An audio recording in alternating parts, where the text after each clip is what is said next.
So today we are going to start the chapter Industries. This is class 8 Geography.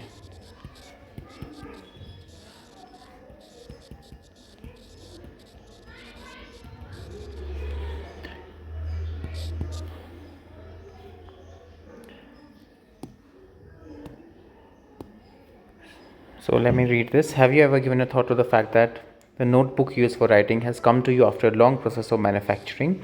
It started its life as a part of a tree. It was cut down and transported to the pulp mill. There the wood of the tree was processed and converted into wood pulp. The wood pulp was mixed with chemicals and finally changed into paper by machines. This paper found its way to the press where ink made from chemicals was used to print the lines of the pages.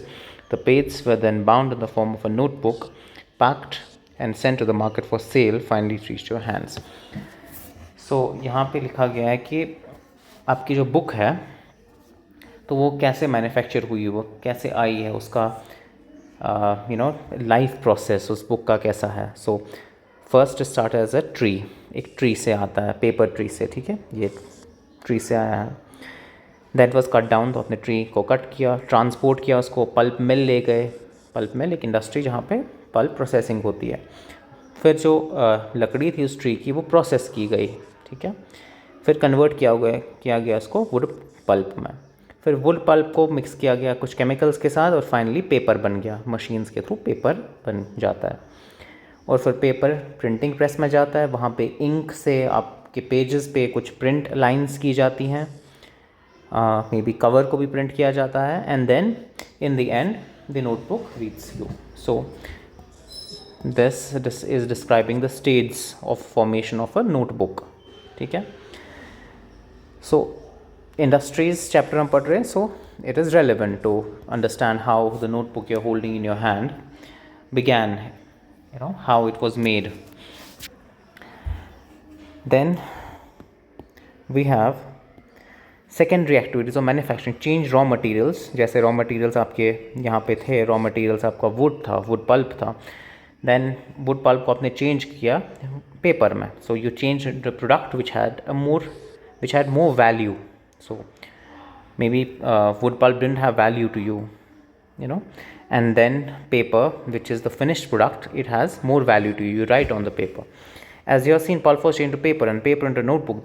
These represent the two stages of the manufacturing process. तो ये दो stage है manufacturing के. पहला, इस case में आपने pulp को चेंज किया पेपर में और फिर पेपर को चेंज किया नोटबुक में. ठीक है, the paper made from pulp and the cloth made from cotton have value added to them at each stage of manufacturing process. In this way the finish product has more value and utility than the raw material. तो आप करते क्या हो, आप raw material को आप finished product में convert करते हो.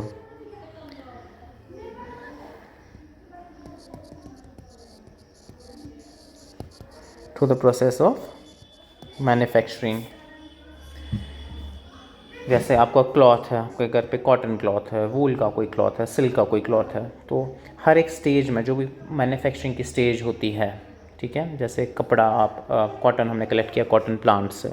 ठीक है, उसके बाद हम उसको लेके गए, ड्राई किया, उसको कुछ केमिकल्स में ऐड किया, कलरिंग की उसकी, वीविंग की उसकी. तो सारे स्टेज होते हैं. हर एक स्टेज पे आप उसकी वैल्यू एडिशन करते हो, कुछ उसमें ऐड करते हो, वैल्यू उसमें ऐड करते हो. जैसे आपके पास अब कॉटन आ गया, ठीक है, उसको आपको वीव करना है, फिर उसकी कलरिंग करनी है. ठीक है, तो इसमें कुछ केमिकल्स से मे बी फिनिशिंग करनी होगी उसकी, फिर मे बी कुछ पैटर्न बनाना होगा. ठीक है, तो ये सारे हर एक स्टेज में हम वैल्यू ऐड करते हैं ताकि हमें एक फिनिश प्रोडक्ट मिले. The product that we desire in the form, in the shape we desire the product. तो इंडस्ट्री यही होती है. Industry refers to an economic activity that is concern with the production of goods, extraction of minerals और provision of services. तो इसमें industry एक activity है, economic activity है, जिसमें गुड्स को प्रोड्यूस किया जाता है. फॉर एग्जांपल नोटबुक्स प्रोड्यूस की जाती हैं, फॉर एग्जांपल आयरन प्रोड्यूस किया जाता है, फॉर एग्जांपल ब्रिक्स बनती हैं. ठीक है, एक्सट्रैक्शन ऑफ मिनरल्स, आप मिनरल्स एक्सट्रैक्ट करते हो. You have already studied some bits of metallurgy, mineral processing, refining ores, in your previous class, or provision of services. Services means, for example, BPO services, business process outsourcing services. For example, customer care services. आप कोई product लाते हैं, you get a fridge, and if the fridge malfunctions, you call the customer care, and then they send a service guy who will guide you to repair it on your own, or the guy visits your place. So ये services में है. India service sector is the highest. तो India में manufacturing कम है, service sector अच्छा है, ठीक है. यूएसए में इसका ऑपोजिट है. तो इंडस्ट्री में एक तो प्रोडक्शन भी आती है गुड्स की, और सर्विसेज भी आती हैं, ठीक है. Thus we have iron and examples. Iron and steel industry है जिसमें आयरन और स्टील बनता है. कोल माइनिंग है जिससे कोल हम एक्सट्रैक्ट करते हैं. टूरिज्म इंडस्ट्री है, ठीक है. Tourism industry is a service related industry जिसमें हम टूरिज्म को प्रमोट करते हैं. We showcase different tourist attractions of a place through, say for example, printing of brochures, distribution of flyers, और कंडक्शन ऑफ टीवी प्रोग्राम्स. तो ये सारा related है टूरिज्म इंडस्ट्री के साथ. तो if anyone asks you is tourism an industry, it is an industry. It's a vital industry, especially for a place like Kashmir. Classification of industry. अब classify करनी industries को, तो आप क्लासीफाई कर सकते हो base on raw materials. Raw materials कौन से यूज़ किए जाते हैं, साइज़ कितना है इंडस्ट्री का, और ओनरशिप, कौन इसको ओन करता है. अब रॉ मटेरियल्स के बेसिस पे कौन से रॉ मटेरियल्स आप यूज़ कर सकते हो. एग्रो बेस्ड है, मीन्स एग्रीकल्चर आप यूज़ कर रहे हो. यहाँ पे प्लांट एनिमल के, जैसे मिल्क इंडस्ट्री, ठीक है. Milk industry is an agro based industry. वहाँ पे आप काऊ का, गोट का मिल्क यूज़ करते हो, ठीक है. या सपोज फॉर एग्जांपल एग्रीकल्चर सारा फॉर एग्जांपल राइस, ठीक है. दूसरा होता है मिनरल बेस्ड इंडस्ट्री जिसमें आप मिनरल्स ओर्स, फिर आप मेटल्स में कन्वर्ट करते हो उनको, ठीक है. फॉर एग्जांपल आयरन, जो आयरन ओर से बनता है, हेमाटाइट, ठीक है, is a product of mineral based industry, ठीक है. एल्यूमिनियम भी, ठीक है. उसके बाद आपका मरीन बेस्ड इंडस्ट्रीज़ हो गया. Marine means something related to oceans. तो marine based industry for example fish industry हो गई, फिश ऑयल इंडस्ट्री हो गई, ठीक है. या फॉरेस्ट बेस्ड इंडस्ट्रीज़ है. फॉरेस्ट में आप बहुत सारे फॉरेस्ट प्रोड्यूस आप कलेक्ट कर सकते हो, ठीक है. फॉर एग्जांपल मेडिसिन्स फॉरेस्ट में हमें मिलती हैं. So these industry associated forest. Pulp, paper industries भी फॉरेस्ट बेस्ड इंडस्ट्रीज़ हैं. पेपर ट्रीज फॉरेस्ट में ही आपको मिलेंगे. Pharmaceuticals, there are many medicines that we obtain from fauna and flora which is present in forest areas. Furniture industry generally forest based industry है, हम trees forest से लाते हैं. And buildings, ठीक है.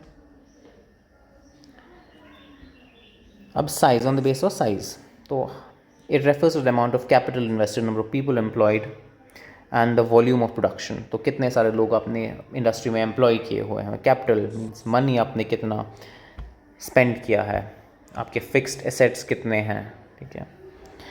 तो आप क्लासीफाई कर सकते हो small industry and large scale industries. या तो इंडस्ट्रीज छोटी होगी या बड़ी होगी इंडस्ट्री, ठीक है. फॉर एग्जांपल आपकी बास्केट वीविंग है जिसमें हम बास्केट, टोकरियाँ बनाते हैं. It's generally small scale industry. Pottery जिसमें हम मिट्टी के बर्तन बनाते हैं. हैंडीक्राफ्ट्स बाकी, फॉर एग्जांपल यहाँ पे पश्मीना शॉल बनता है, और पेपर माशी आइटम बनते हैं. ये कॉटेज इंडस्ट्री है, मींस स्मॉल लेवल पे हैं, घरों में लोगों ने इस्टेब्लिश किए हुए हैं. तो इनमें इनकी कैरेक्टरिस्टिक ये है कि आपको लेस अमाउंट ऑफ कैपिटल चाहिए, आपको उतना पैसा नहीं चाहिए सेटअप करने के लिए. टेक्नोलॉजी भी उतनी ज़्यादा सोफिस्टिकेटेड नहीं होती है. इसके कंपैरिजन में large scale industries are characterised by sophisticated technology. You need to infuse large amount of capital. You need to have money power to build a large plant. For example, let's take a hypothetical situation that there is coal beneath the ground on which your house stands. तो आपको coal mining, you are saying that मैं coal को mine करूँगा, coal को हम I'm taking it out of ground. So आपको एक बड़ी सी इंडस्ट्रीज बिल्ड करनी पड़ेगी, आपको मशीन्स लाने पड़ेंगे ताकि आप वो कोयला निकाल पाओ. फिर इस कोयले को ट्रांसपोर्ट करना है. You need a very grand setup for which you need a lot of money. On the other hand, if you want a small level, say for example poultry industry आप setup करना चाहते हो, you need to just get some like 50-100 chickens and then you can rear them. तो वो एक small scale industry बनेगी. Automobile industry, cars, buses, different types of automobiles बनते हैं. Heavy machinery, for example tractors, तो वो large scale industries हैं. तो आप अगर कार मैन्युफैक्चरिंग प्लांट आप विजिट करोगे, you will see that it is spread across a large area. And then ownership की बेसिस पे इंडस्ट्रीज को कैसे क्लासीफाई करेंगे, कौन ओन करता है. या तो प्राइवेट सेक्टर ओन करेगा इनको, या तो पब्लिक मीन्स गवर्नमेंट ओन करेगी इनको. Private sector industries for example famous service sector industry है फेसबुक, ठीक है, गूगल, अमेज़न, ठीक है. और से फॉर एग्जांपल म्यूजिक माइसो डेटा एनालिटिक्स कंपनी. या तो public sector for example Hindustan Aeronautics Limited, ठीक है, steel authority of India limited SAIL, ये गवर्नमेंट ओन करती है. या तो इंडस्ट्री प्राइवेट होगी या पब्लिक होगी, मीन्स गवर्नमेंट ओन करेगा, या तो फिर जॉइंट होगी, दोनों ओन करेंगे साथ में. For example Maruti Udyog limited is an example of joint sector industry, दोनों ओन करते हैं. And then the last is cooperative sector. Cooperative sector में industries are owned and operated by producers और suppliers of raw materials, workers और both. तो इसमें कौन own करेगा, जो प्रोड्यूस करेगा. फॉर एग्जांपल कोऑपरेटिव है milk cooperative, for example milk cooperative का नाम Amul, Anand milk union limited. तो ये एक मिल्क कोऑपरेटिव है, मिल्क कोऑपरेटिव. तो बहुत सारे फार्मर्स हैं, वो अपने they have cause and goats, तो मिल्क सारा ले आते हैं कहीं एक जगह पे. यहाँ पे कुछ प्लांट जैसा है, वहाँ पे प्रोसेसिंग होती है इस मिल्क की, फिर इनका स्टोरेज फैसिलिटीज़ भी है, मे बी कोल्ड स्टोरेज और other kinds of preservation facilities, फिर ट्रांसपोर्ट फैसिलिटीज़ हैं. तो ये मिल्क के ओन करते हैं ये फार्मर्स, और यहाँ के जो इस प्लांट के ओनर्स हैं. यहाँ पे Anand milk union limited example है, Sudha dairy are success stories of cooperative venture, ठीक है. There are specific acts, specific laws to regulate cooperative sector. अब यहाँ पे लोकेशन किस बेस, मतलब लोकेशन के कौन कौन से फैक्टर्स हैं जो अफेक्ट करती है एक इंडस्ट्री के लोकेशन पे, ठीक है.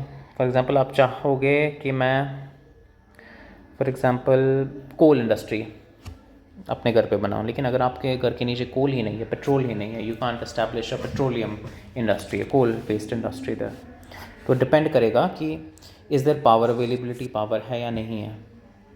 आपको फॉर एग्जांपल एक आप चाहते हो कि एक लार्ज IT कंपनी मैं खोलूँ, जहाँ पे मैं लोगों को बुलाऊँ और हम एक ऑनलाइन साइट खोल लें जहाँ पे हम हैंडीक्राफ्ट्स के प्रोडक्ट्स बेचें. We need to sell paper mache products across India. तो आप चाहते हो यहाँ पे मैं सेटअप करूँ कश्मीर में, you need to have power availability, power होना चाहिए आपके पास 24/7. You need to have power availability. You need to also be able to connect to the internet, have uninterrupted internet connectivity. Land आपके पास ज़मीन भी होनी चाहिए. Labour, you need to have people available, that to skilled labor. So the demand is skilled labor, that the labor you possess, that the employees are going to hire have the requisite set of skills. Raw material भी होना चाहिए, ठीक है. Raw material के service sector industry will be like computers etc. Capital, money also. फिर market भी होना चाहिए. आप कोई सर्विस तो दे रहे हो, लेकिन अगर आप डिमांड ही नहीं है, लोग खरीद ही नहीं रहे हैं आपके हैंडीक्राफ्ट्स के प्रोडक्ट्स, तो यू विल सफ़र लॉसेस. तो मार्केट भी होना चाहिए, कैपिटल भी होना चाहिए आपके पास, लेबर भी होना चाहिए, रॉ मटेरियल भी, पावर भी, ट्रांसपोर्ट भी. So these are the factors that affect location of industries. In the next class we'll continue with this chapter.